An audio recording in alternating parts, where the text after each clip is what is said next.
이웃이고 누가 원수인가? 가족을 기본 중심으로 살아가던 고대 시대 사회 구조 안에서 원수란 결국은 내 가족 체계를 흔들어 놓고 부수는 사람이 원수입니다. 이웃이란 사실은 한 동네 안에 살고 있으면 함께 가족을 세워나가고 구성하는 사람들, 즉 친족을 이야기하는 겁니다. 그러니까 이 시족사회고 공동체다 보니까 가족 있고 친족들이 이웃으로 이렇게 표현하고 있습니다. 그래서 다른 사람을 수치스럽게 만들고 명예를 실추시키는 행위가 원수입니다. 그리고 가족관계를 해체시키는 행위, 여자를 위협하는 행위, 바로 이것이 원수입니다. 그러니까 사람을 죽이는 것도 원수지만은 우리의 가족 공동체를 해치는 것, 이것이 원수로 이야기합니다. 그리고 또 명예를 실추시킨 자가 원수입니다. 그래서 우리가 한 가지 여기에 이 마태복음 10장 36절에 보면 사람의 원수가 자기 집안 식구리라라고 이야기합니다.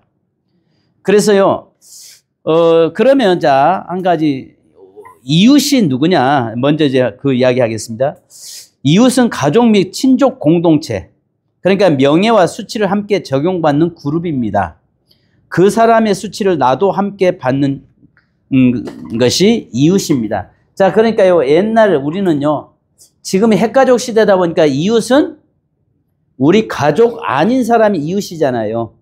근데 공동체 사이에서의 이웃이라고 하는 것은 다 같은 집성촌이니까 거기에서 사촌이 넘어서기 시작하면 그다음부터는 이제 공동체지만 이웃이 되는 겁니다. 그러면 원수라고 하는 것은 이 우리 공동체 자체를 해치거나 아니면 우리 공동체의 명예를 해하는 것입니다. 그래서 우리가 아시는 것처럼 디나의 그 사건에서 보면은 어떻습니까? 그 아들들이 가서 시므온과 레이가 가가지고 전부 다 할례를 거행하게 하고 죽이잖아요. 이것은 뭘 의미를 하냐면요, 그는 우리 집안, 우리 가정에, 우리 가문에 수치를 안겨줬다는 것입니다. 그러니까 당연히 죽어야 된다는 것입니다. 그래서 가서 죽인 겁니다.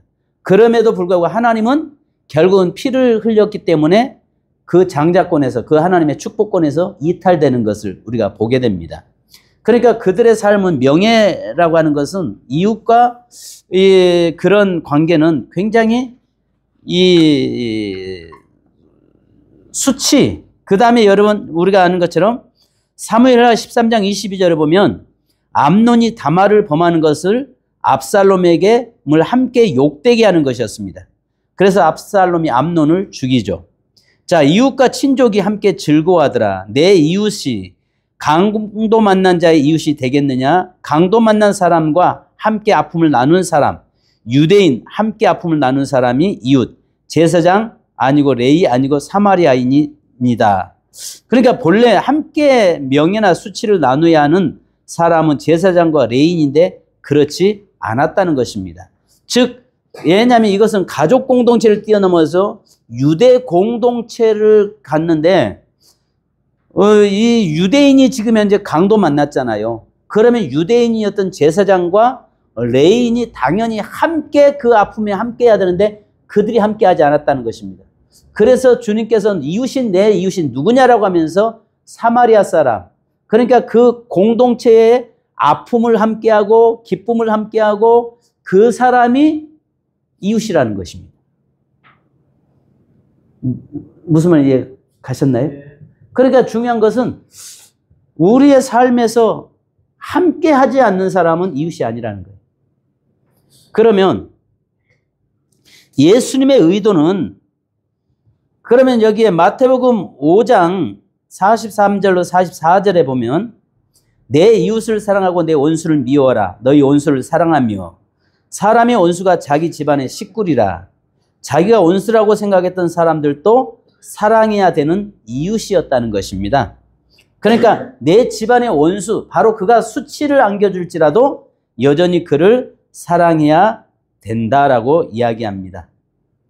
자, 우리가 보면은 드라크마를 잊어버렸을 때, 누가복음 15장이죠. 여기에 긴장과 이 애먹음을 함께한 사람, 바로 패밀리 여자들이죠. 그래서 우리가 여기 드라크마라고 하는 그 비유도 제가 말씀드렸죠. 사실 드라크마를 찾았을 때에 그 찾고 나서 함께 기뻐하고 즐거워하면서 이 잔치를 벌였다 이야기합니다.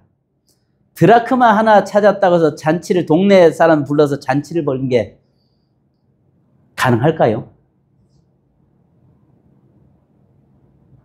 드라크마는 작은 액수예요. 작은 거예요. 드라크마가 예를 들어서 뭐 몇백만 원, 몇천만 원 가는, 하나의 우리가 아시는 것처럼 달란트처럼 한 6억 정도 가는, 1달란트가 20년 노동자의 월급이잖아요. 그렇게 비싸다면은 그거 찾아갔다고 동네 잔치 벌일 수 있어요. 근데 드라크마는 그러지 않아요. 작은 액수예요.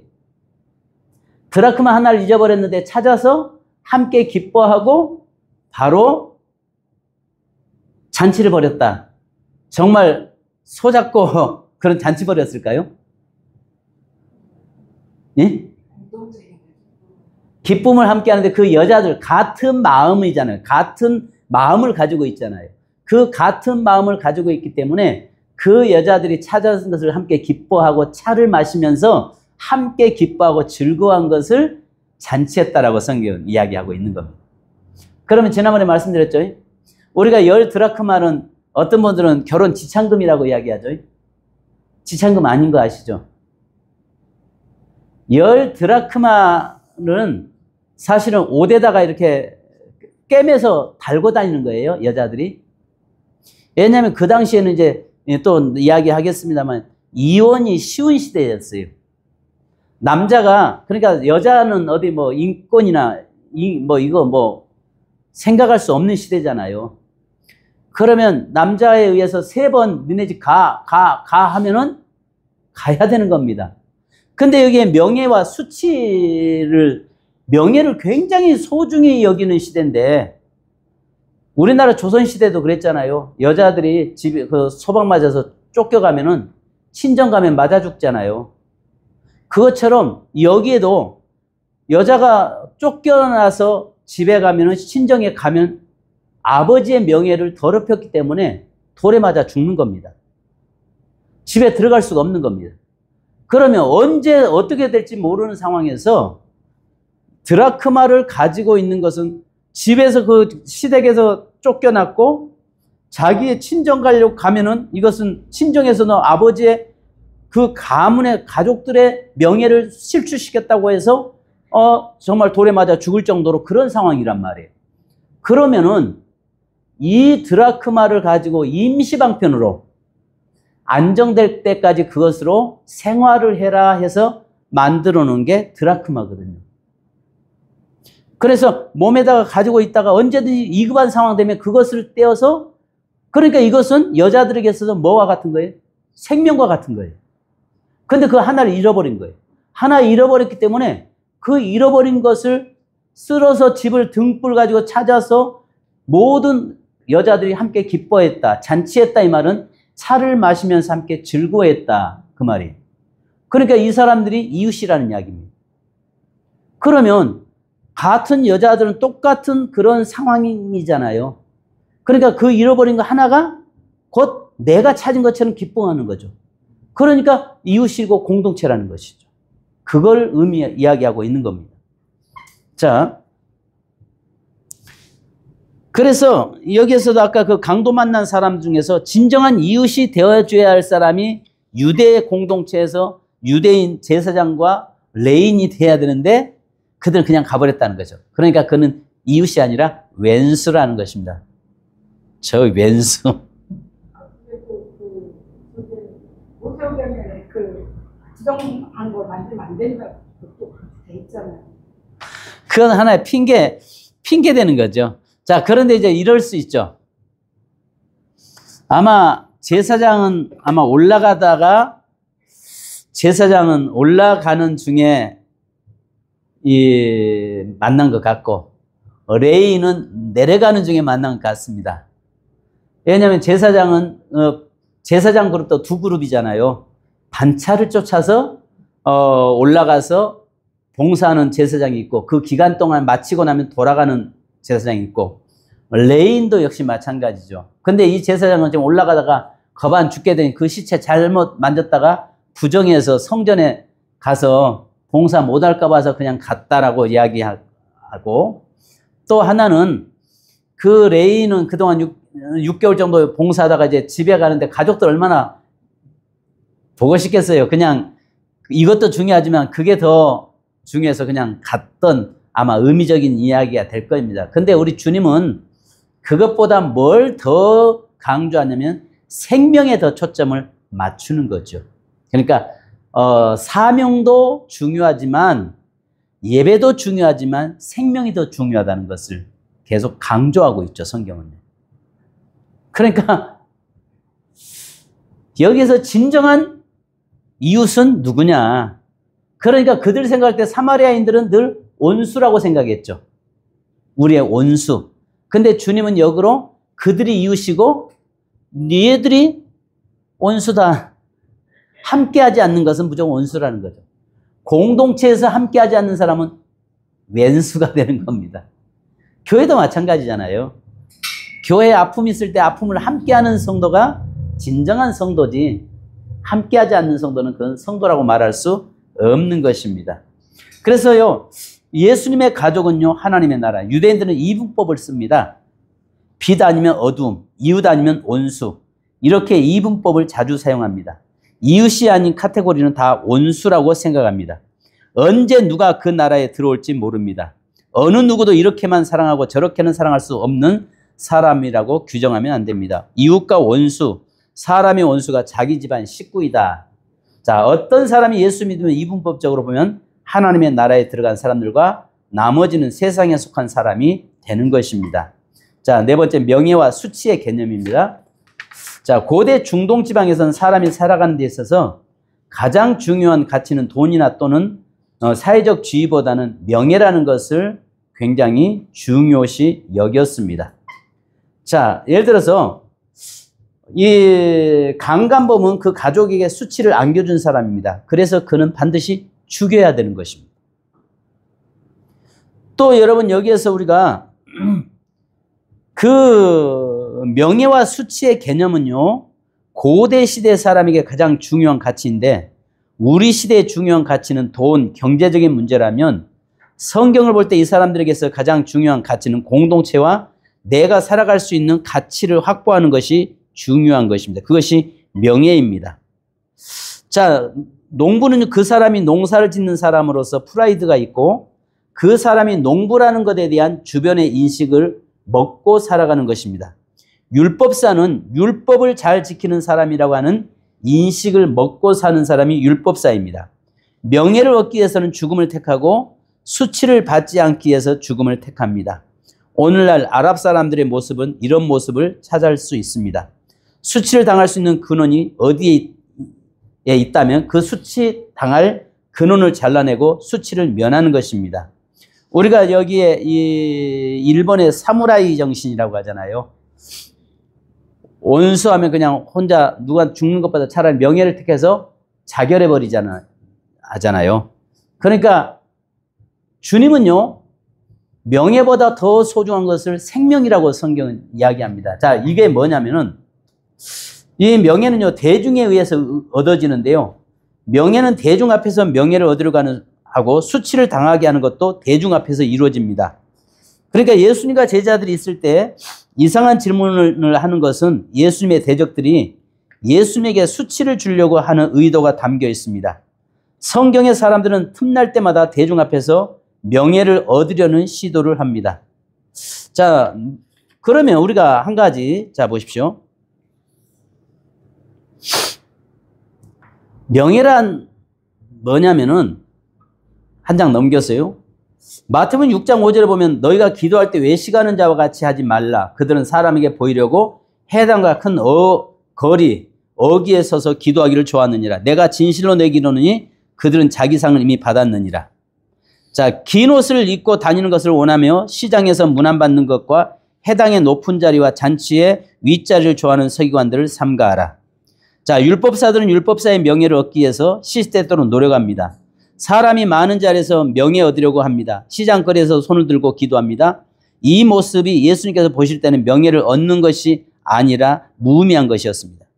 마태복음 6장 1절에 사람에게 보이려고 그들 앞에서 너희의 의를 행하지 않도록 주의하라. 그리하지 아니하면 하늘에 계신 너희 아버지께 상을 받지 못하느니라라고 이야기합니다. 자, 우리가 이 말이 뭐냐면 사람들 앞에서 손을 들고 긴 옷을 입고 일부러 흉내내는 것은 뭐 받으려고요? 아, 저 사람은 정말 거룩한 사람이야. 이런 걸 받고 싶은 거예요. 근데 주님은 역으로 뭐라고 이야기해요? 그것은 외식이라고 표현하고 있습니다. 그들은 뭐냐면 생각할 때 외식이 아니라 이것은 내가 어떤 직위에 있는 사람이고 그걸 통해서 내가 명예를 얻는 사람이다라고 생각하고 있는 거예요. 그런데 예수님은 그것이 외식이다라고 표현합니다.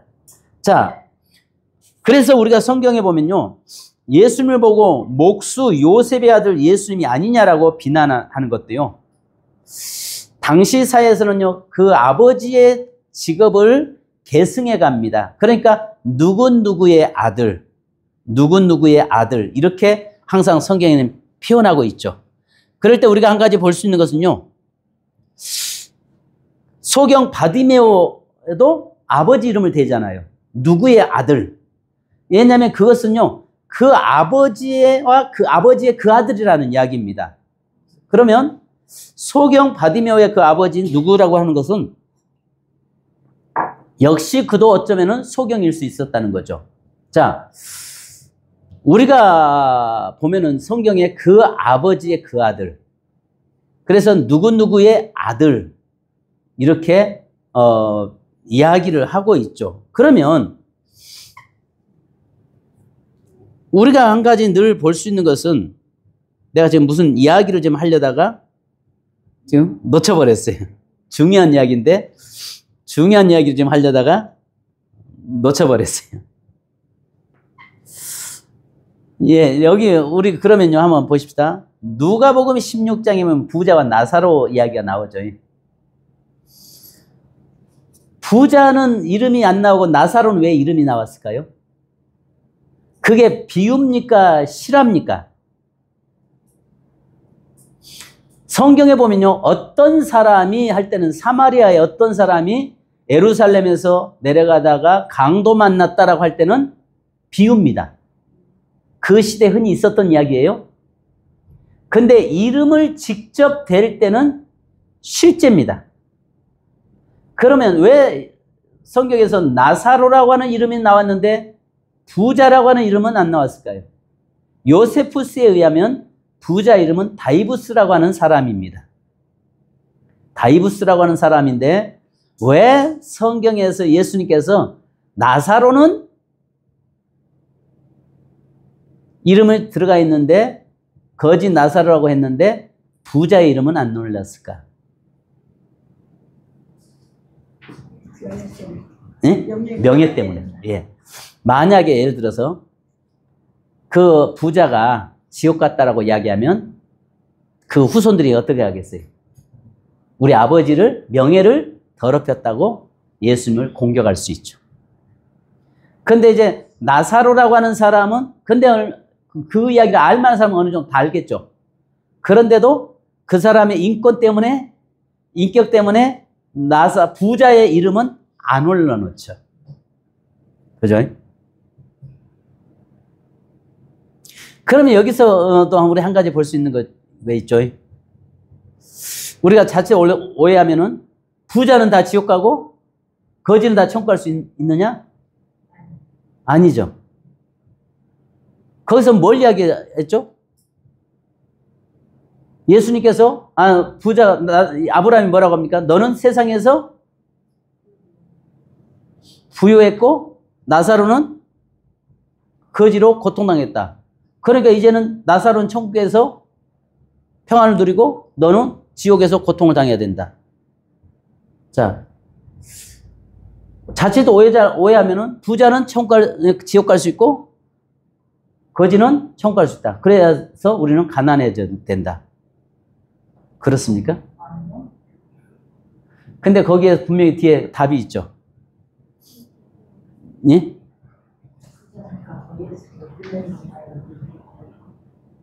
부자는 그냥 즐거우니까 세상에 바라고 위해서는 그냥다고.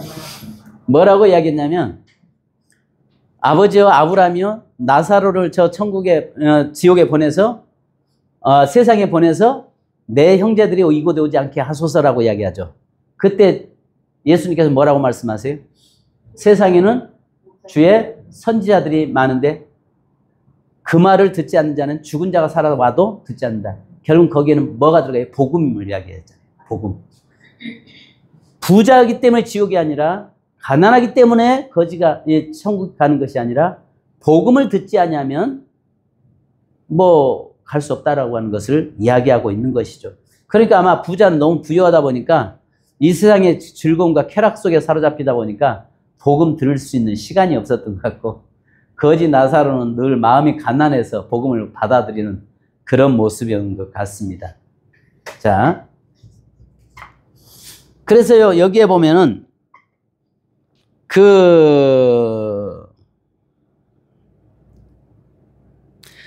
우리가 여기서 목수 요셉의 아들 예수님이 아니냐라고 비난하는 것은 아들은 아버지의 직업을 계승하는 것이 명예입니다. 그래서 성경에서 예수님을 말할 때 요셉의 아들, 목수의 아들이라고 할 때 당연히 예수님은 목수가 되어야 하는데 목수로서의 명예를 얻으려고 하지 않고 왜 율법사처럼 율법을 가르치면서 율법사의 명예를 얻으려고 하느냐 하는 비난입니다. 예수님은 목수의 아들인데 목수의 일이 아닌 율법사의 능력을 보여주려고 하는 일이 합당치 않다고 하는 것입니다. 성경에서 예수님의 카테고리를 하나님의 아들이라고 올려놓아야 하나님이 하시는 일이 예수님이 하시는 일이 카테고리가 맞습니다. 그래서 예수님은 하나님의 아들로 되는 것이 명예입니다. 자, 인자라는 것은 다니엘서에 나온 인자의 개념은 유대인의 인자의 개념과 같습니다. 에스겔서의 인자는 호칭과 관련이 있습니다. 메시아를 보통 이야기하는데 메시아는 다윗의 자손입니다. 예수님이 인자이면서 다윗의 자손이면서 신자입니다. 하나님의 아들입니다. 목수의 아들로서 일을 하는 것이 아니라 하나님의 아들로서 일을 하시는 것입니다. 그 부분에서 명예를 얻어가는 것입니다. 자, 수치란 대중의 도전에 대한 패배에 의해서 얻어집니다.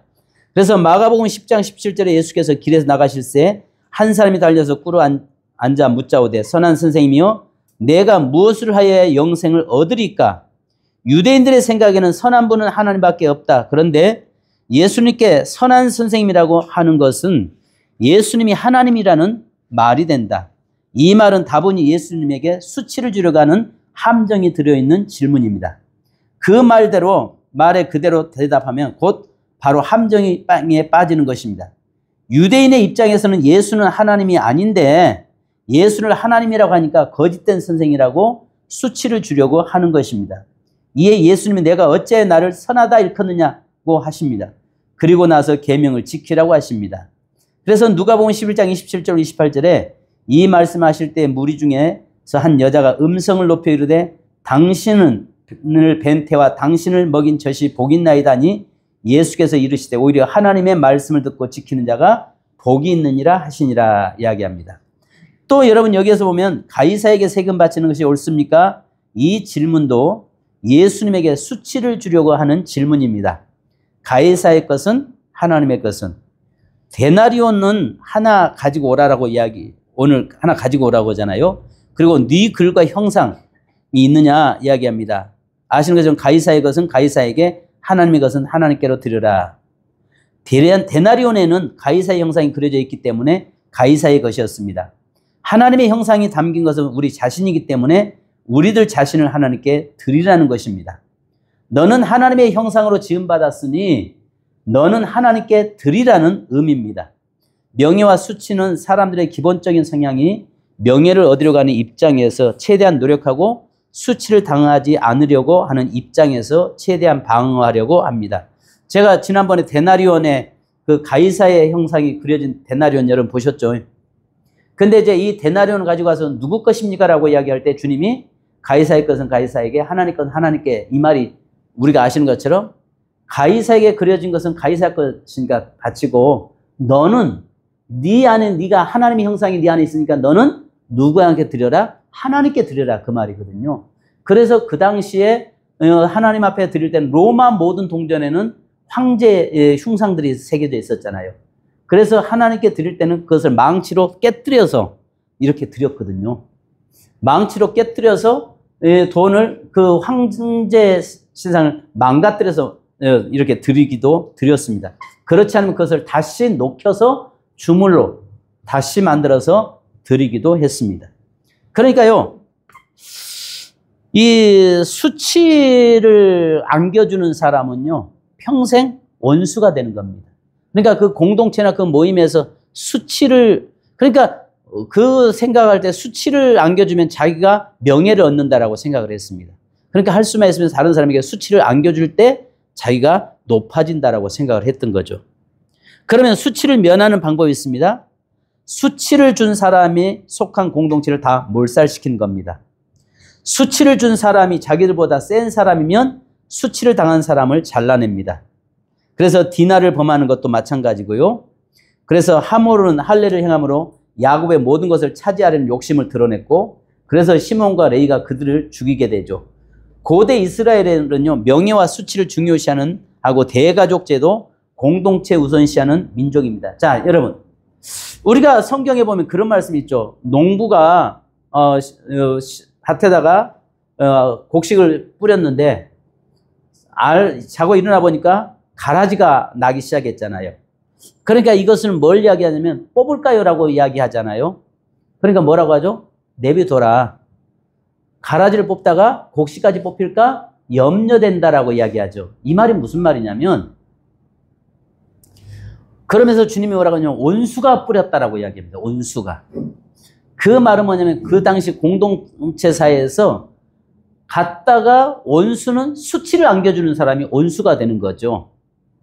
그러면 예를 들어서 온수라면은 우리 같으면 밭에 제초제를 뿌려버리든가 다 할 거 아니에요. 근데 몰래 밤중에 몰래 가서 뭘 뿌렸어요? 가라지를 씨를 더 뿌려버렸어요. 근데 이제 처음에는 몰랐는데 잘하다 보니까, 근데 우리 한 가지 봐야 할 것이 뭐냐면 시골 가면 땅이, 저 집은, 저 땅은 누구네 땅이라는 거 다 알잖아요. 근데 그 땅에 보니까 농사가 이렇게 지어졌는데 자랐는데 보니까 피가 많으니까 뽑아야죠. 왜? 명예를 지금 누군가가 우리 집안에 명예를 훼손시키려고 수치를 안겨주려고 지금 했으니까 당연히 뽑아야죠.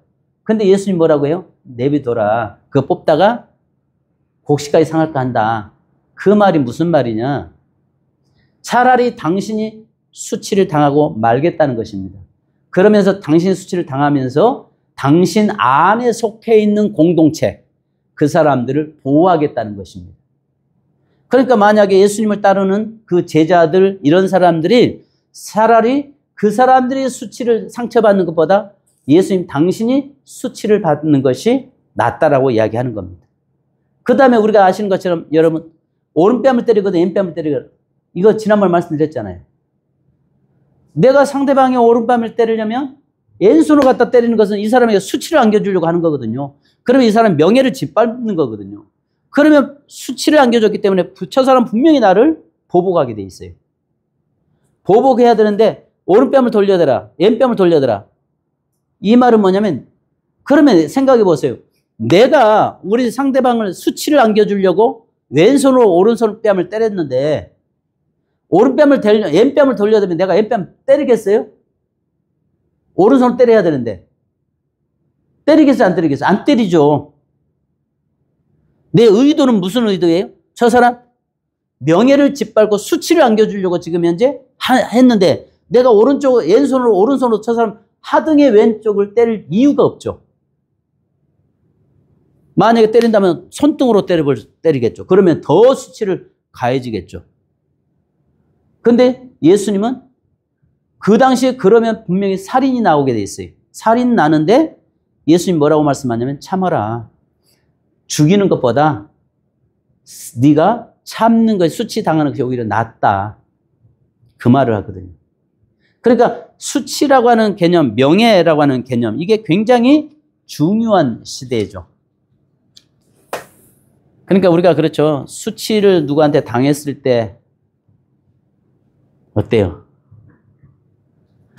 내가 군대 훈련 받고 자대 딱 갔는데 아니 그냥 밑에 바로 위에 와 서가지고 그냥 하이바로 가슴을 때려서 잘 빠졌다 이 새끼 하는데 얼마나 그게 막 수치감이 내게 오는지 진짜 죽이고 싶더라고요.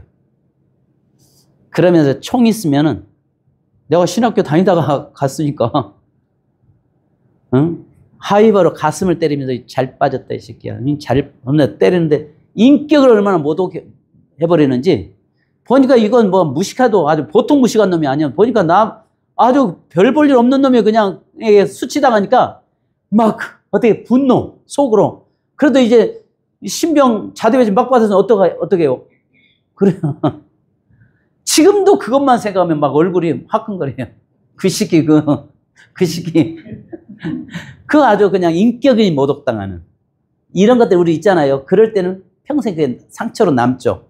그러니까 이 명예냐 수치냐. 그러니까 우리 공동체의 수치를 가하는 자가 원수다.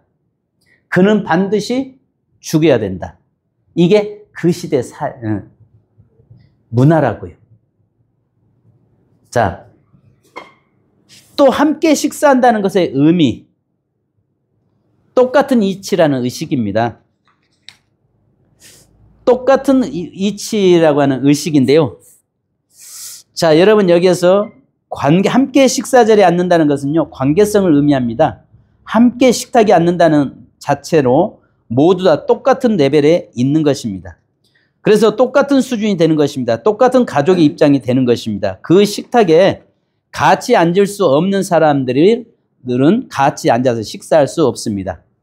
그래서 여기에 보면 마태복음 22장 2절로 3절에 천국은 마치 자기 아들을 위하여 혼인잔치를 베푼 어떤 임금과 같으니 그 종들을 보내어 여기에 청한 사람들을 혼인잔치에 오라 하였더니 오기를 싫어하거늘 이야기하잖아요. 자, 오라고 했는데 거절했다. 이 말은 뭐냐면 무시하는 거죠. 자, 그런데 이제 만약에 이 사건에서요, 한번 보십시다. 나중에 그러면 너는 가서 산울가에 가서 사거리 가서 닥치는 데 사람을 다 초청해라 했죠. 근데 주인이 와서 보니까 사람들이 꽉 찼는데 다 예복을 입었는데 한 사람이 예복을 안 입었다고 했어요. 이 안 입은 예복이 뭘까요? 네? 그러니까 모든 사람은 다 예복을 입었잖아요.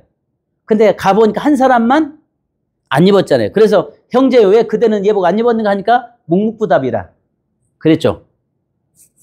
그러니까 그 사람 상대 포박에서 내쫓아라 이야기하죠. 이 사람이 왜 예복을 안 입었을까요?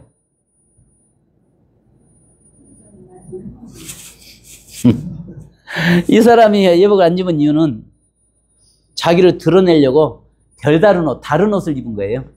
사람들은 다 똑같이 입었는데, 그러니까 우리가 이걸 어디서 볼 수 있냐면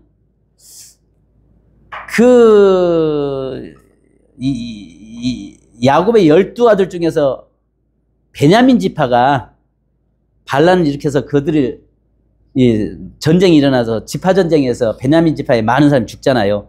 결혼을 못 하잖아요. 그러니까 그 잔치에서 그 대회가 끊어질 것 같아서 각 족장들이 모여가지고 뭘 하죠? 거기서 이제 옷을 입고 와가지고 잔치를 벌이면서 밤에 가서 그냥 보쌈을 하잖아요. 근데 그때 옷을 전부 다 어떻게 입었어요? 똑같이 예복을 입게 했죠. 왜 똑같이 입게 했을까요? 만약에 달밤에 예복 그랬으면 부자는 더 좋은 화려한 옷으로 가난한 자는 하면은 골라 잡아가겠죠. 그러니까 똑같이 입어서 똑같이 이게 공동체라 그 말이에요.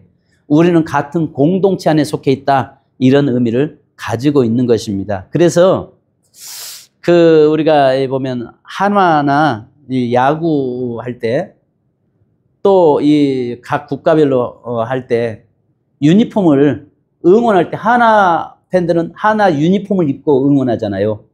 이건 우리는 공동체다 그 말이잖아요.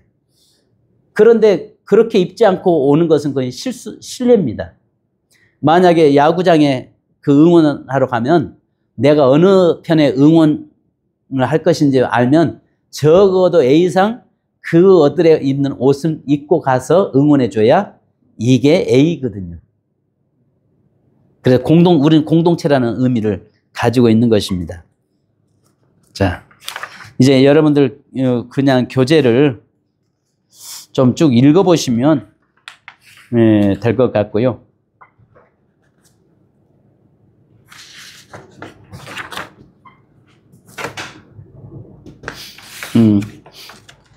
그래서 여기에 예수님 당시에 결혼, 이혼. 자, 그들에게 결혼과 이혼. 예.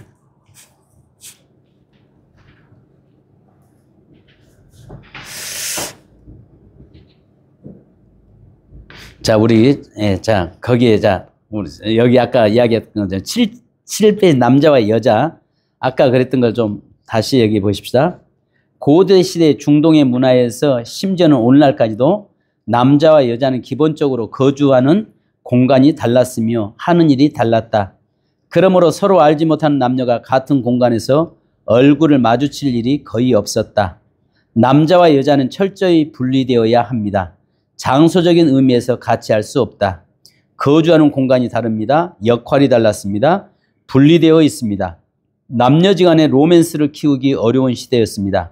성경에 보면 정해지지 않은 시간에 특별한 경우에 남자와 여자가 같은 장소에 존재할 때가 있습니다. 예수님의 경우는 그런 경우가 많습니다. 구약의 경우에 여자와 남자가 한 장소에 있는 것은 이례적인 상황입니다. 베두인족의 텐트인데요. 남자들의 공간, 게스트룸, 여자와 아이들의 공간, 방들 중에 방, 골방. 밖에서 오는 손님은 남자가 맞이합니다. 밖에서 오는 게스트들이 여자와 아이들의 공간에 접근할 수 없습니다. 만약에 여인과 아이들이 있는 공간에 다른 남자가 접근하면 자기 가족들을 지키지 못했기 때문에 남자들에게 수치가 되고 접근하는 남자들도 역시 여자를 보호해야 하는 기본적인 법을 지키지 않았기 때문에 수치가 되는 것입니다. 그러면 그 사람은 죽이는 것이죠. 자, 거주하는 공간이 달랐습니다. 사사기서 4장 17절에 시스라가 걸어서 도망하여 겐사람 헤벨의 아내 야엘의 장막에 이르렀으니 이는 하솔 왕 야빈과 겐사람 헤벨의 집 사이에서 화평이 있음이라 이야기합니다. 자, 시스라가 야엘의 천막에 들어가는 것도 수치. 남자가 막지 못한 것도 수치가 되었습니다. 야엘은 염소라는 의미입니다. 염소는 수치를 상징하는 짐승입니다. 수치의 이미지가 많이 등장합니다.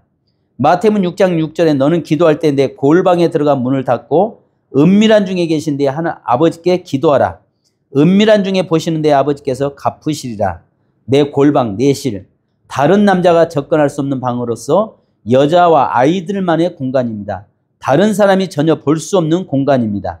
그래서 명예는 다른 사람이 보는 상황에서 명예가 얻어져야 하는데 율법사들, 서기관들 대중이 보는 장소에서 기도함을 통해서 명예를 높여야 합니다. 그런데 예수님은 아무도 보지 못하는 골방에서 기도함으로써 다른 사람이 아니라 하나님께서 너를 봐주는 것으로 기대하라는 의미입니다.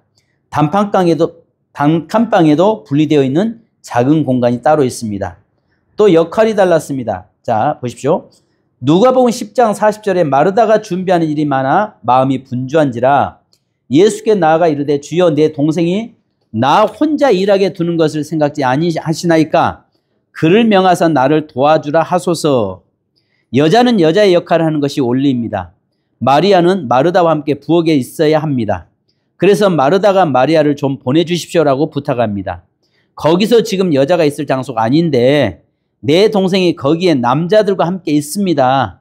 그러니 마리아를 보내주세요라고 하는 것입니다.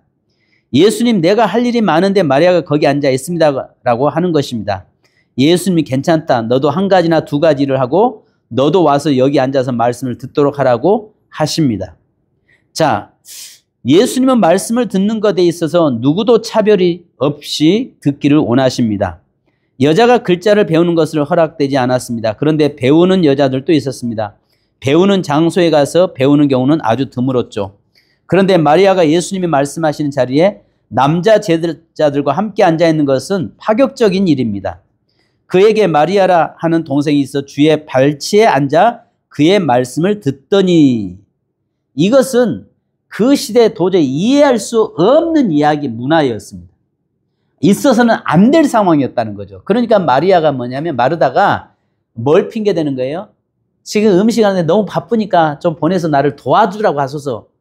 이 말은 엄격히 따지면 지금 그 자리에 있을 자리가 아닙니다. 예수님의 발꿈치 발밑에서 빼꼼히 하고 주의 말씀 듣고 있는데 거기는 지금 누구들만 있어요?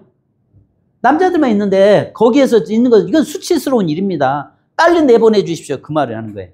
그러니까 그 시대 그게 문화란 말이에요. 근데 예수님 뭐라고 해요? 너도 한두 가지만 하고 너도 마리아처럼 와서 하나님의 말씀 들으라. 그러니까 그 당시에 예수님이 굉장히 파격적인 거죠. 그 시대 문화와 정반대로 주님은 사역을 하셨던 거죠. 그러니까 백성들이 주님을 많이 따르게 되었던 것입니다. 자, 그래서 항상 우리가 여기 보면요,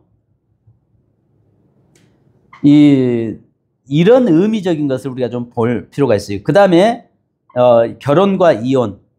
그래서요, 여기에 보면은 고대 시대 결혼이란 개인과 개인의 행사나 문제가 아니라 두 집안의 강력한 관계로 묶어지는 집안과 집안의 문제입니다. 결혼은 가족의 부모님들에 의해서 가족을 확장시키는 의미에서 결정되었습니다. 개인적으로 할 수 있는 일이 아니었습니다. 그러므로 배우자는 그 부모가 선택해 주는 것이었습니다. 가장 이상적인 배우자는 자신의 친족이었고 그 범위는 사촌이었습니다. 그러니까 마리아와 요셉도 친족일 수 있고 사촌일 수 있죠. 왜냐하면 제가 여기 중국 사천성 그쪽에 이제 사역을 오랫동안 저희 교회가 했잖아요. 근데 거기 가면 장족들 중에서 지금은 이제 그것들이 젊은 층들은 많이 사라졌어요. 어느 거냐면은 일부 다처가 아니라 다부 일처제입니다. 다부 일처제. 그러니까 예를 들어 아들이 3명이에요. 아들 3명이면 며느리는 하나입니다. 그러니까 그 결혼을 해서 큰아들하고 결혼을 했지만은 둘째하고도 잠자리하고 셋째하고도 잠자리하고 아내는 하나예요. 아들은 셋인데 셋의 아내예요. 그러면 이 족보는 어떻게 되느냐? 아버지라는 거 없어요. 아저씨예요. 셋인 누가 내 아버지인지는 몰라요. 그러면 어떻게 잠자리를 하느냐? 내가 물어보니까 이 사람들이 하는 이야기, 그 이야기 하는 거예요. 그 형제들은 한 방을 같이 쓰고, 부인은 방 따로 있어서, 따로 있어요. 그리고 나서 거기에다가 그 부인 방에 큰아들이 들어갔으면 큰아들이 들어가 있다는 거 표시를 갖다 걸어 놓으면 되는 거예요. 둘째 아들이 들어갔을 때는 둘째 아들 표시를 갖다 걸어 놓는 거예요. 왜 그러느냐? 환경 자체가 굉장히 힘들고 어려우니까 고산지대고 막 하다 보니까 재산을 세 아들을 나누면은 이게 재산이 분배가 되면 굉장히 작아지잖아요. 그러니까 가정의 재산을 지키기 위해서 한 여자의 아들들 셋이면 셋, 둘이면 둘. 그 다음에 큰아들은 예를 들어서 그 양을 끌고, 짐승을 끌고 산으로 먼 거리를 가서 양을 치러 가는 동안에 가정은 지켜야 하잖아요. 그러니까 그 둘째가 그 집을 지키는 거예요. 그 아내와 함께. 만약에 셋째가 또 어디를 갈 때는 항상 그래서 여자가 하나예요. 근데 형제는 셋이. 그게 그들의 문화예요. 근데 요즘 젊은 세대는 그것을 굉장히 싫어해서 거부를 해요. 근데 나이 먹은 사람들 가서 보면은 그런 집이 많아요. 이 장족들이 그래요. 그렇다고 해서 그게 잘못되는 거 하나의 우리가 상황윤리라는 거 있잖아요. 분명히 상황윤리가 뭐냐면 아신 것처럼 하나님은 일부일처 이야기잖아요. 근데 아브라함에게 분명히 하나님은 사라를 아내로 줬잖아요. 근데 아브라함이 하갈도 그두라의 여인도 결혼해서 아내를 삼잖아요. 그런데 우리는 뭐라고요? 아브라함의 믿음의 조상이라고 이야기해요. 하나님은 그것 때문에 하갈을 맞이한 것, 그두라의 여자들을 아내 취한 거 말하지 않아요. 그죠? 그렇다고 해서 어떤 분은, 어느 장로님은 첩을 두니까 뭐라고 하니까, 목사님 뭐라고 하니까 나는 아브라함의 믿음을 가졌습니다. 그 시대는 상황윤리가 그랬어요. 근데 죄 짓는 것은 그 시대 상황윤리에서 죄 짓는 것은 뭐라고 하나님 뭐라고 안 하셨어요. 근데 거기에 대해 나따른 책임은 보응은 받아야죠.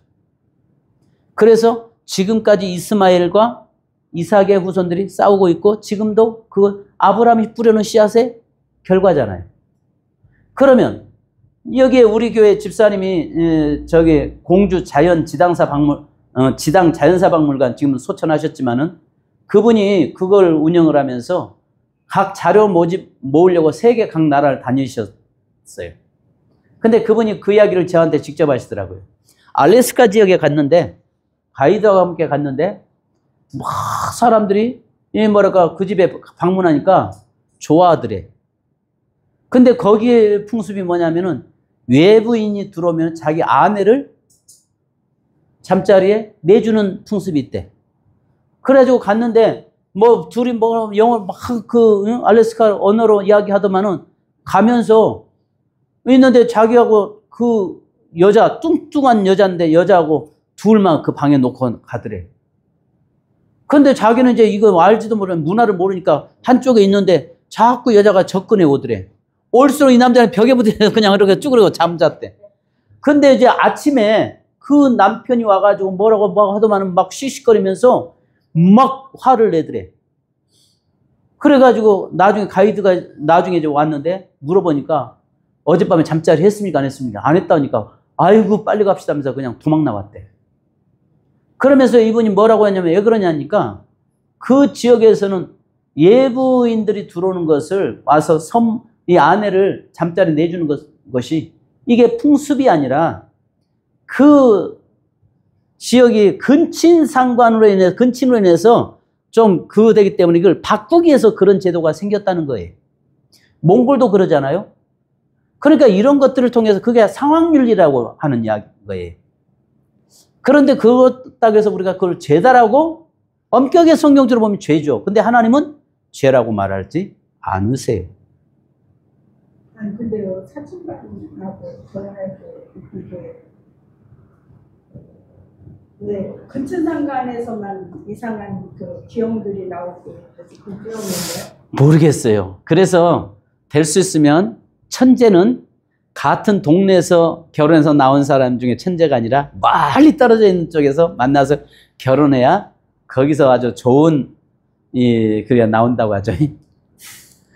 우리가 아시는 것처럼 일본이 근친상간 결혼이었잖아요. 그래서 보면 이빨이 그냥 여자들 그냥 뾰족뾰족하고 좀 그렇게 많이 하는 게 그런데 거기에 목욕탕 혼탕을 하면서 거기는 이제 그걸 완전히 그걸 바꿨다고 하잖아요. 여기 종족을 이걸 DNA를 완전히 바꿔버렸다잖아요. 그래서 옛날에 외놈에서 키가 작았는데 지금은 키가 큰 이유는 그걸 통해서 완전히 그 종족을 바꿨다고 하죠. 그러니까 그런 어떤 그 삶의 지혜라고 해야 되나? 이게 지혜라고 해야 되나? 근데 이건 근친. 그러니까 이제 그것은 두 가지인 것 같아요. 첫째는 신앙 우상 숭배 이걸 멀리하기 위해서. 왜냐하면 자꾸 그런 걸 통해서 섞여지니까 우상 숭배로 섞여지니까. 그 다음에 두 번째는 하나의 가족 공동체를 해치니까 이것을 지키기 위해서 하나님께서 그렇게 하신 것 같아요. 그러니까 예수님 당시에도 우리가 흔히 어떻게 생각하냐면 마리아와 요셉도 사촌으로 보는 경향이 많습니다. 그러니까 그러면 사촌지간인데 내쫓았어요. 그러면 그 여자가 쫓으면 어때요? 그 집안 공동체 다 깨져버리는 거죠. 그래서 요셉이 가만히 끊고자 하여 이야기하고 나오죠. 왜냐하면 끊되 공동체를 해치지 않으려고 하고 있는 그 모습을 우리가 보게 됩니다. 그래서요, 여기에서 보면은 요셉과 마리아도 사촌일 가능성이 많고요. 사랑과 연애 감정은 기대치 못 미칩니다. 요구되는 것이 아닙니다. 부모의 정략적 결정, 신랑 가족과 신부 가족의 유대 강화를 위해서 결혼의 완성. 처녀는 언제 결혼을 해야 하는가? 안식 후 첫날, 주일날. 그 다음에 네 번째 날, 수요일. 자, 왜 안식 후 첫날, 주일날 해야 되고 네 번째 날, 수요일날 결혼해야 됩니까? 처녀는 그렇습니다. 과부는 관계없어요. 왜 그럴까요? 네, 맞습니다.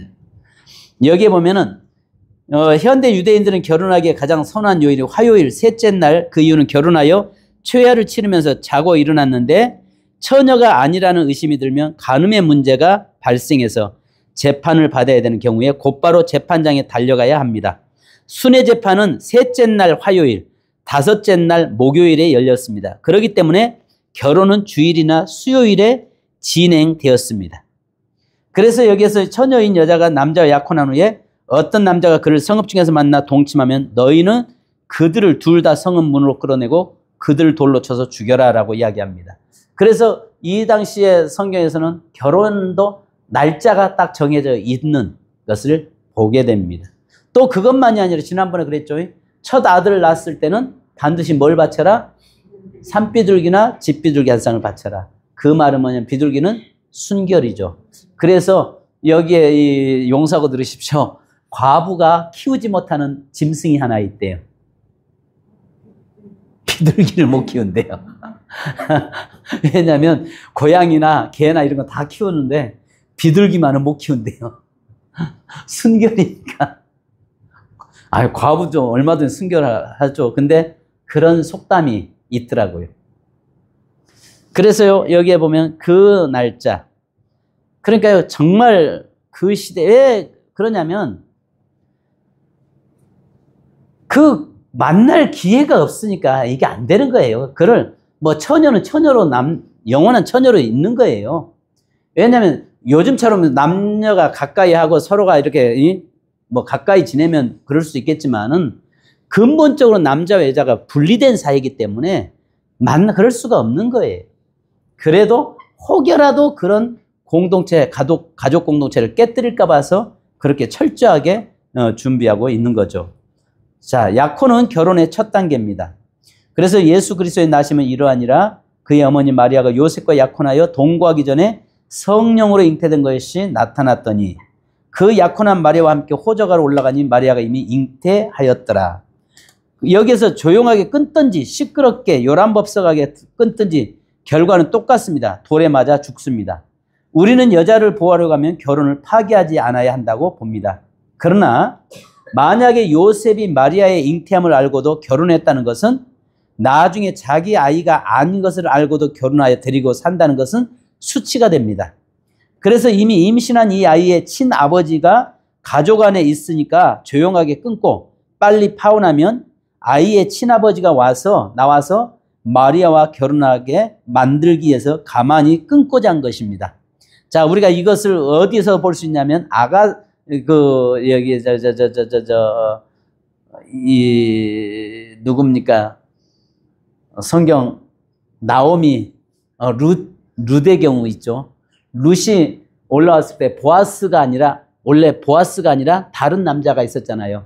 근데 그 남자가 너 싫다 하니까 결국은 보아스 차례가 돼서 보아스하고 결혼하는 거잖아요. 근데 이미 그때 그 보아스와 룻이 이미 잠자리를 한 상태였습니까? 그 전이었습니까? 예? 아, 발치해라도 전에.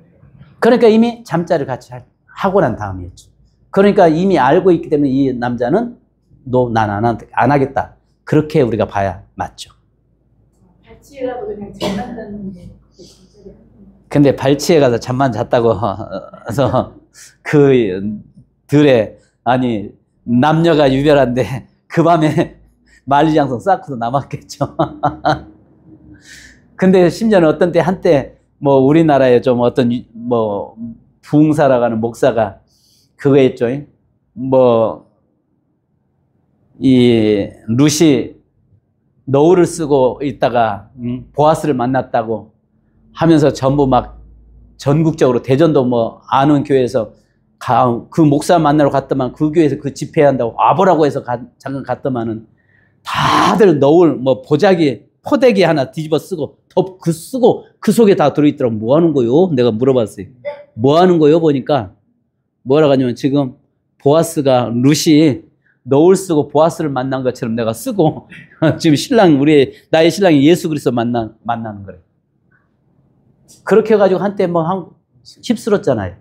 그러면서 그 목사에게 당한 뭐랄까 물질적으로 이용당한 교회가 많았죠. 왜냐하면 내가 잘 아는 목사도 왜냐면 그 목사에게 인정받으면 전체가 어떤 사람 100만 원, 1000만 원 막 해가지고 억대로 몰아가지고 해주는 거예요.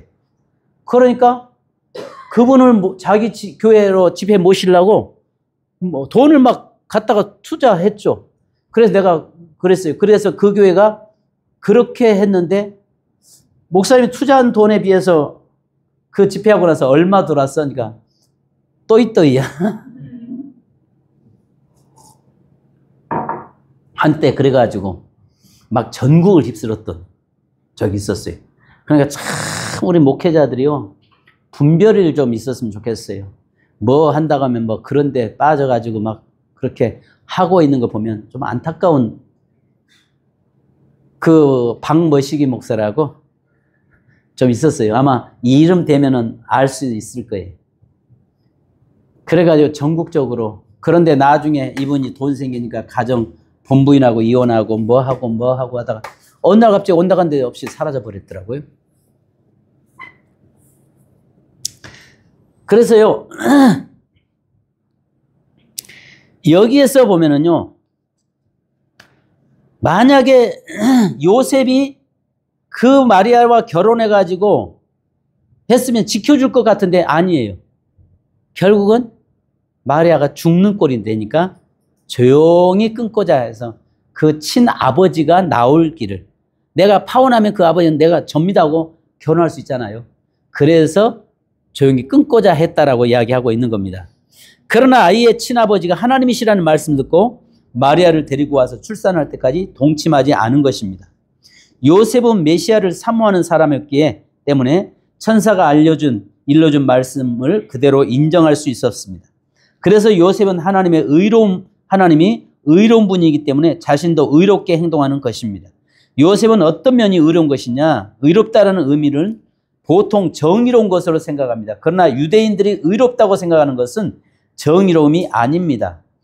그 의로움의 가장 기본적인 포커스는 하나님에게 두고 있습니다. 우리가 생각하고 있는 정의의 의로움을 맞추면 안 됩니다. 요셉이 의롭다는 것은 감각기관의 균형이라는 관점에서 봅니다. 요셉이 지금 마음속으로 마리아에 대해서 악한 말을 하고 있느냐 하는 것에 초점을 맞춥니다. 요셉은 마리아에 대해서 악한 말을 하는 것이 아닙니다. 손과 발의 입장에서 악한 행동을 하지 않습니다. 그래서 의롭다는 것입니다. 이것 때문에 요셉을 의롭다라고 할 수 있는 것입니다. 요셉이 눈과 심장에서 악한 마음을 가졌는가? 아니라는 것입니다. 귀와 입으로 악한 말을 했는가? 아닙니다. 발과 손으로 악한 행동을 했는가? 아닙니다. 유대인들이 이해하는 과정에서 이 세 가지 균형을 이루고 있으면 의로운 것입니다. 그래서 요셉은 의로운 사람이 되는 것입니다. 야코는 거의 결혼과 같습니다. 요셉과 마리아는 이미 결혼한 것으로 보면 됩니다. 결혼 상대자가 자기가 정하는 것이 아니라 부모가 정하기 때문입니다. 자기가 아내를 찾으면 부모에게 굉장한 수치거리가 됩니다. 에서와 삼손의 경우가 그렇습니다. 그러니까 결국은 부모가 짝지어준 사람을 만나야죠. 그런데 부모가 짝지어주면 갈라질 수가 없습니다. 그래서 성경에 우리가 결혼의 개념에서 뭐라고 해요? 하나님이 짝지어준 것을 인간이 나눌 수 없다라고 이야기하는 것은, 바로 우리의 창조자이신 그 하나님이 결혼을 짝지어준 것은, 이것을 만약에 깨뜨린 것은 하나님의 명예를 더럽히는 것이 되는 것입니다. 그래서 여기에 삼손과 에서가 부모에게 근심거리가 되었다고 하는 말이, 그 말이면 아버지를 이제 수치스럽게 만들었다는 말이에요. 삼손이 자기가 좋아하는 여자를 택함으로 인해서 결국 그 꾀에 자기가 무너져버리고 결국 두 눈이 뽑히는 결과가 나오게 되는 것입니다. 자, 최고의 결혼 상대자는 사촌, 가족 공동체의 공고한 결속을 위한 결혼입니다. 그래서 야곱이 아침에 보니 레아라 라반에게 이르되 애삼촌이 어찌하여 내게 이같이 행하였나이까? 내가 라헬을 위하여 애삼촌을 섬기지 아니하였나이까? 애삼촌이 나를 속이시면 어찌 됨입니까? 연애의 감정은 기대치 않습니다. 개인의 의사는 반영이 되지 않습니다. 우리나라도 옛날에는 부모가 결혼시키면 갔잖아요. 다른 생각 없었잖아요. 그러니까 그것처럼 똑같이 그렇습니다. 자, 그러면 이혼의 조건, 사유가 있습니다. 이혼이 가져다주는 충격은요, 이혼은 남자가 여자에게 이혼을 요구하고 선포하면 이루어집니다. 이혼을 선포하게 되면 가족들에게 분노와 수치를 줍니다. 결혼은 주로 사촌지간에 하기 때문에 정당한 이유 없이 이혼하게 되면 가족관계가 파괴되고 공동체가 파괴됩니다. 그러므로 예수님은 내가 너에게 말하노니 누구든지 음행한 이유에는 아내를 버리고 다른 데 장가드는 자는 간음함이니라 라고 말씀합니다. 예수님은 공동체를 유지시키기 위해서 이혼하지 말라고 하십니다.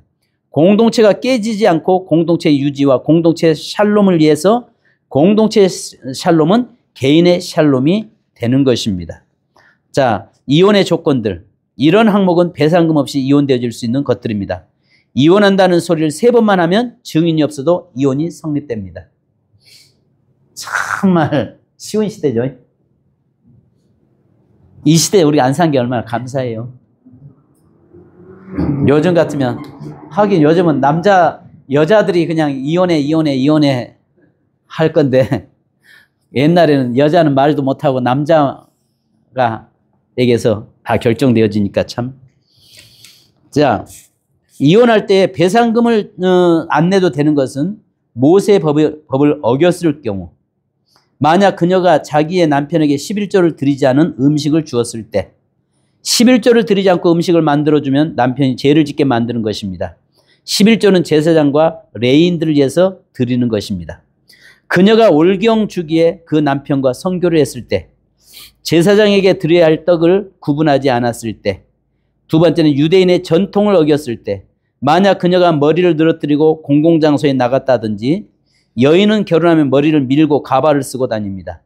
여인의 긴 머리는 남성의 성욕을 일으킨다고 생각했습니다. 그래서 결혼하면 더 이상 다른 남자에게 성욕을 일으키게 하지 않고 오직 남편에게만 보이면 되기 때문에 머리를 밀고 가발을 쓰고 다녔습니다. 이거 처음 듣죠? 결혼한 여자는 무조건 머리를 밀었어요. 근데 가발이 있었다는 그 시대. 그러니까 그 옛날 그림들 보면 가발처럼 길게 이렇게 머리로 그걸 따가 엮어서 그냥 모자처럼 쓰고 다니고 그랬죠. 머리 따는 의미가 그런 의도라면 굳이 가발을 쓰게 할 필요가 밖에 나갈 때는 그렇게. 근데 아마 그런 거 아닌가 싶어요. 밖에 나갈 때는 머리를 벗고. 왜냐하면 다른 남자들한테 성욕을 안 주려고 하기 때문에. 예, 그래서 여자들 중에 결혼한 여자들에게는 항상 앞에가 그거가 달려 있고요. 이 드라크마가 달려 있고, 또 머리에다가 가발을 썼고, 거기다가 생머리가 아닌 경우니까 그 있고, 그 다음에 거기다가 여러 가지 장식을 하고 있는 이런 경우가 있었죠. 근데 만약에 어떤 남자를 만나서 그랬는데 어떻게 하다 보니까 머리가 쑥 깨지면 얼마나 기겁하겠어요. 그래서 이 시대에 그런 모습이 있습니다. 자, 그 다음에 길거리에서 물레를 돌린다든지, 즉 그녀의 손을 노출시킨 것. 그러니까 길거리에서 물레 돌리다 보니까 손이 노출되잖아요. 그랬을 때. 자, 길거리에서 물레를 돌리면서 속살을 드러내면 다른 남자의 성욕을 자극할 수 있기 때문입니다. 지나가는 모든 남자들과 쓸데없는 이야기를 할 때, 아빠 사울의 말입니다. 그녀의 목소리가 클 경우입니다. 곧 그녀가 부끄러움도 모르고 여기에 남편과 선교할 때 요구하는 목소리, 그리고 선교함에 있어서 불만 등을 소리 높여 이야기하므로 이웃집 사람들이 그 소리를 듣게 되는 경우를 말합니다. 자, 이게 뭐냐면은 당시에 천막으로 지어졌잖아요. 그러니까 옆에서 소근거리는 이야기가 다 들리잖아요. 그래서 그런 것들을 막짓게 하기 위해서 그렇다고 합니다. 자, 그 다음에 제사장의 직분을 행하기 위해 부적절한 모든 결점들은 마찬가지로 여자에게도 적용됩니다. 그래서요, 여기에 보면은 레위기서 21장 17절 21절에 아론에게 말하 이르라 누구든지 너희 자손 중 대대로 육체에 흠이 있는 자는 그 하나님의 음식을 드리려고 가까이 오지 못할 것이니라. 누구든지 흠 있는 자는 가까이 하지 못할지니 곧 맹인이나 다리 저는 자나 코가 불안전한 자나 지체가 더한 자나 발 부러진 자나 손 부러진 자나 등 굽은 자나 키 못 자란 자나 눈에 백막이 있는 자나 습진이나 버짐 있는 자나 고안 상한 자나 제사장 아론의 자손 중에 흠이 있는 자는 나와 여호와께 화제를 드리지 못할지니 그는 나와서 흠이 있은즉 나와서 그의 하나님께 음식을 드리지 못하느니라. 그런데 여자는 여기에 대해서 역겨운 냄새, 악취 나는 호흡, 악취, 추하고 못난 머리카락, 음산하고 쌀쌀한 목소리, 추한 흉터 자국, 일그러진 가슴, 이런 것들이 더해집니다. 참 복잡하죠. 자, 모세가 이혼할 때 증서를 주라고 했습니다. 남자들이 걸핏하면 이혼하려고 하니까 모세가 이혼 증서를 주라고 했습니다. 이혼 증서는 신랑이 직접 손으로 써야 합니다.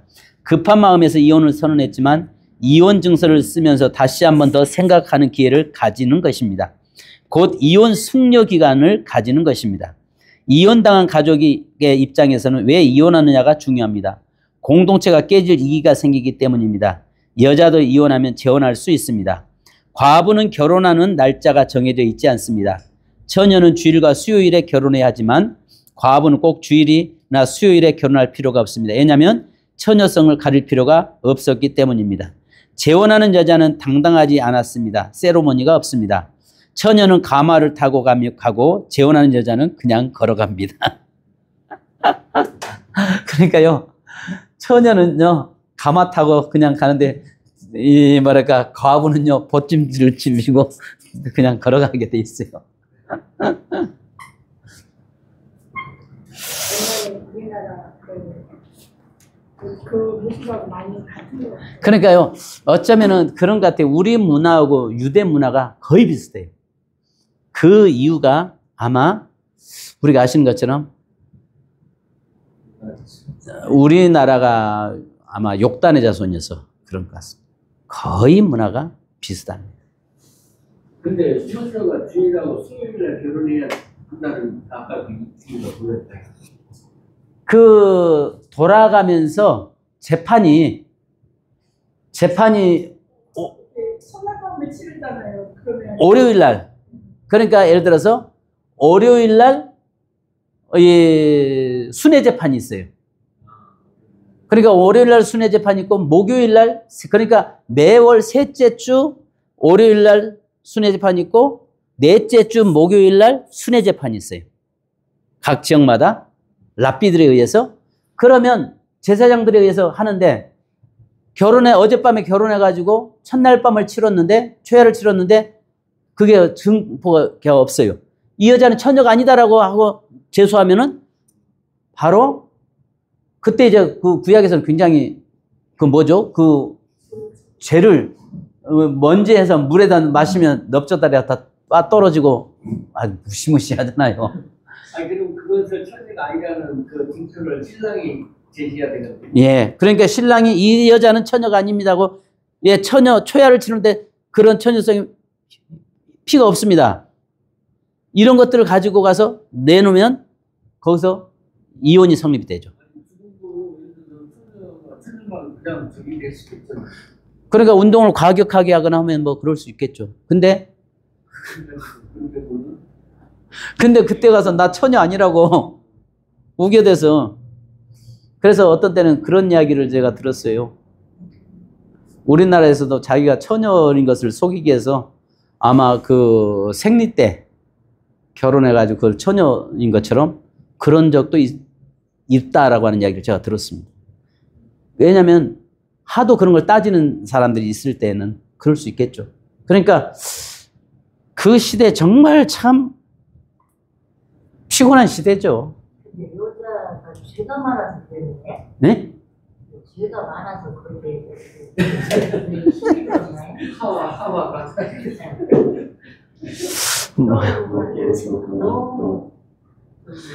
그러니까요, 보십시오. 이게 그 지난주에 우리가 지지난주에 우리가 공부하면서 그 말씀 드렸잖아요. 자, 개념 자체가 자, 이쪽에서 갈릴리 이야기는 어두움, 왼쪽 예루살렘, 남쪽 유다는 밝음, 오른쪽. 자, 오른쪽은 남자, 왼쪽은 여자. 이 개념으로 봐요. 그러니까 양은 오른쪽은 양, 왼쪽은 염소. 그러니까 왼쪽은 늘 염소니까 수치. 어두운 것이니까 수치스럽다는 거죠. 여자도 수치스럽다는 거죠. 아, 그러면 여자가 결혼해가지고 자식 낳고 사는데 여자 없으면 어떻게 그러냐고요. 근데도 그들 문화에는 수치로 봐요. 어둠으로 봅니다. 근데 이제 우리가 보면 왜 어둠 수치냐. 아마 그래서 그런 것 같아요. 여자들이 그 한 달에 한 번씩 하는 달거리 때문에 그래서 피가 있기 때문에 수치스럽다고 하는 것 같아요. 근데 우리가 한 가지 봐야 할 것이 뭐냐면 여기에서 그들의 개념 자체가 북쪽은 어둠. 그러니까 나사렛 무슨 선한 것이 나겠느냐. 그 다음에 근데 예수님 당시에는 전부 다 이쪽에 있는 북쪽에 있는 이 떼거지들이 여기 내려와가지고 여기서 판쳤잖아요. 그러니까 뭐라고요? 네 사투리가 그렇다. 너 그쪽 사람이잖아. 이 말은 뭐냐면 갈릴리 저것들 어둠 속에 있는 저것들 늘 이렇게 인식을 하고 있는 시대였죠. 그러니까 여기는 예루살렘 성전 있는 곳이니까 여기는 밝은 곳. 이쪽은 북쪽은 늘 그러니까 이 사람들은 과격한 사람들로. 그래서 항상 우리가 보면은 이 그 셀로 땅들이 거의 이쪽에 있는 사람들이거든요. 그래서 이런 개념으로 보면서 염소는 수치, 양은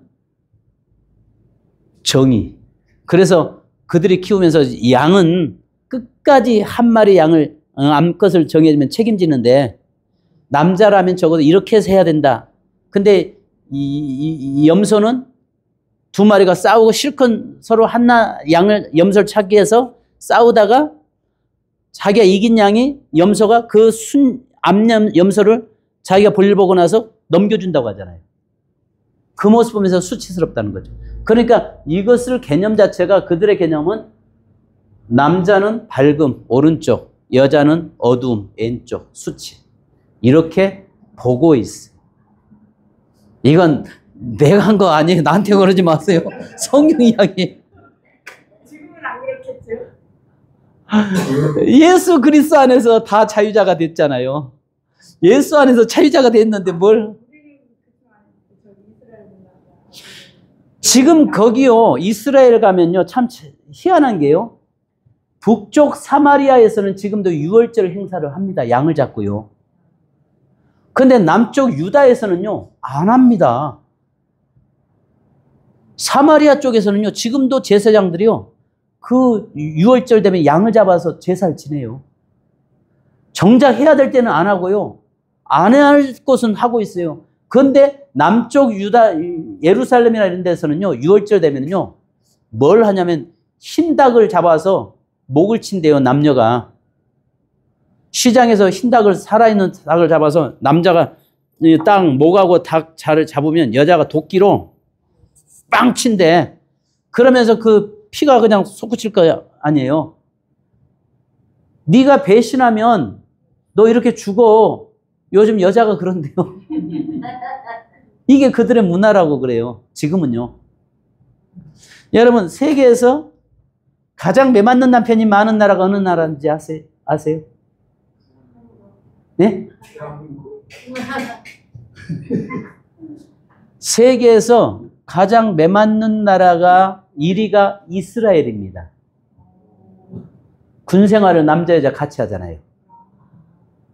그 다음에 노르웨이가 남자 여자 같은 막사에서 같은 막사에 잠자잖아요. 그러니까 여러분 생각해 보세요. 얼마나 그 지역이 그런 지역이 뭐 타락했겠어요. 근데 이스라엘에 아주 그 동성애 아주 굉장한 축제 벌이고 있죠. 그 이스라엘 거룩한 뭐 예루살렘 성전이 있고 그래서 그 믿음이 엄청 좋은 줄 알았더니 막 그 동성애 그 난리 볼 때 하마스 막 멋있는.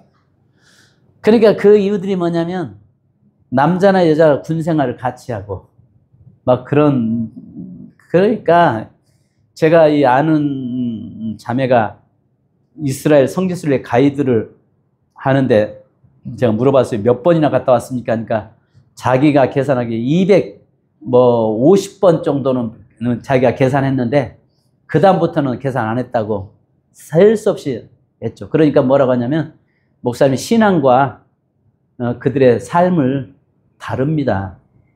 그러니까 우리가 성지순례에 가도 신앙으로 봐야지 거기에 그 지역 그런 성지순례 지역으로 봐서는 안 됩니다. 그 이야기를 하더라고요. 그만큼 우리가 생각할 때 예루살렘, 이스라엘 거룩한 땅으로 보잖아요. 타락해도 그런 타락한 것도 없고 하나님 안 계시죠? 그런 것들이 있습니다. 그 다음에 아까 말한 것처럼 자 이제 예수님이 십자가 달리시고 돌아가실 때 했잖아요. 그 사람들이 말할 때 우리 자손들에게 예수의 피를 돌린다. 예. 그래서 그런 고통을 당하고 계시는 않은 거예요? 아마 그런 의미도 있겠죠. 이 죄를 누가 담당하겠느냐 할 때 나와 내 후손에게 자손들이 지기 원하나이다 했었는데 결국은 그들이 가는 곳마다 그런 어려움을 겪게 되는 것은 근데 마지막에 그들이 이제 민족적으로 회개 역사가 일어날 거예요. 하나님께서 아브라함과 맺은 언약 관계 때문에 그들이 한 번의 기회는 주시는데 그 기회를 통해서 자기들이 죽인 예수가 하나님의 아들이었다고 하는 민족적으로 고백하는 날 때가 올 겁니다. 성경에 그 말씀하고 있잖아요. 자, 오늘 여기까지. 혹시 뭐 궁금한 사항 있으세요? 그러니까 참 여자